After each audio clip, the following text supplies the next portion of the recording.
Assalamualaikum warahmatullahi wabarakatuh. Perkenalkan, nama saya Lutfiatul Afifah dari kelas 12 MIPA 3. Bagaimana penyempuhan logam? Elektroplating atau penyempuhan merupakan salah satu aplikasi dari metode elektrokimia. Sesuai dengan namanya, metode elektrokimia adalah metode yang didasarkan pada reaksi redoks, yakni gabungan dari reaksi reduksi dan oksidasi yang berlangsung pada elektroda yang sama atau berbeda dalam suatu sistem elektrokimia. Sistem elektrokimia meliputi sel elektrokimia dan reaksi elektrokimia. Sel elektrokimia yang menghasilkan listrik karena terjadinya reaksi spontan di dalamnya disebut sel galvanik. Sedangkan sel elektrokimia di mana reaksi tak spontan terjadi di dalamnya disebut sel elektrolisis. Peralatan dasar dari sel elektrokimia adalah dua elektroda, umumnya konduktor logam, yang dicelupkan ke dalam elektrolit konduktor ion, yang dapat berupa larutan maupun cairan dan sumber arus. Karena didasarkan pada reaksi redoks, reaksi utama yang berperan dalam metode ini adalah elektron yang dipasok dari suatu sumber listrik.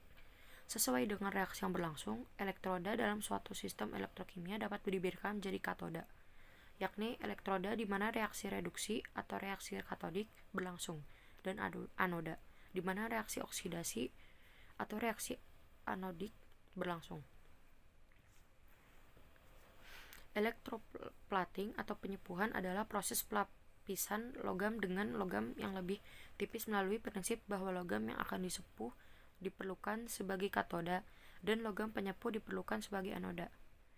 Dalam penyempuhan kedua elektroda dimasukkan dalam kelarutan elektrolit, yaitu larutan yang mengandung ion logam penyempuh. Jelaskan langkah-langkah penyempuhan logam.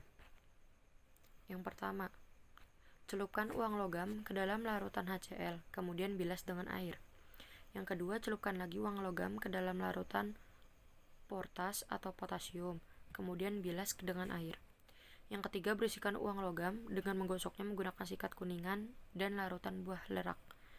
Buah lerak mengandung saponin alkoid beracun yang menghasilkan busa sebagai pembersih peralatan dapur, insektisida, pembasmi jerawat, dan lain sebagainya.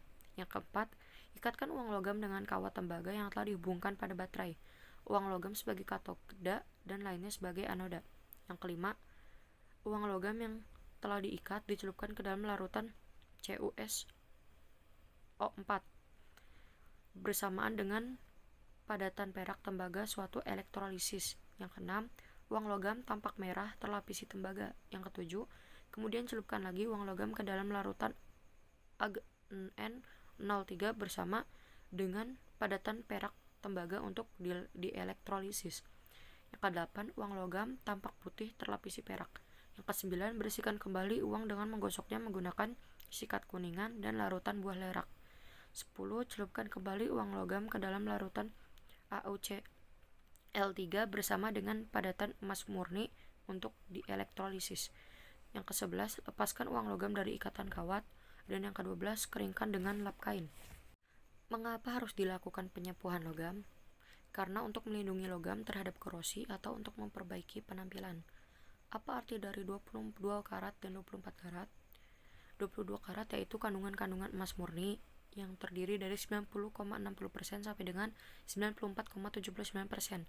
Sedangkan 24 karat yaitu memiliki kandungan emas murni sekitar 99,00% sampai 99,99%.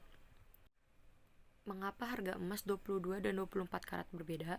Karena emas 22 karat memiliki kandungan emas sekitar 91%, sedangkan emas 24 karat memiliki kandungan emas sekitar 99,99%, yang artinya memiliki kandungan emas murni lebih banyak. Adakah angka emas lain selain 22 dan 24 karat? Ada 10 karat, yaitu kandungan-kandungan murni 41,7% sampai dengan 58,3%. 14 karat yaitu kandungan emas murni 58,3% sampai dengan 41,7%. 18 karat yaitu kandungan emas murni 75,40% sampai dengan 78,19%.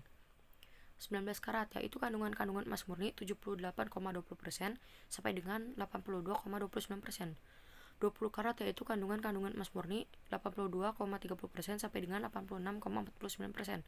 21 karat artinya kandungan emas murni 86,50% sampai dengan 90,59%. Dan 23 karat artinya kandungan emas murni 94,80% sampai dengan 98,89%. Menurut kalian investasi emas sebaiknya perhiasan atau emas batangan? Jawabannya emas batangan, karena sering digunakan dan peminatnya lebih banyak daripada emas perhiasan. Emas batangan dinilai lebih ideal untuk investasi jangka panjang karena memiliki harga jual yang cukup tinggi dan stabil. Emas batangnya juga terkenal akan kemurniannya yang terjamin. Sekian video dari saya, kurang lebihnya mohon maaf. Wassalamualaikum warahmatullahi wabarakatuh.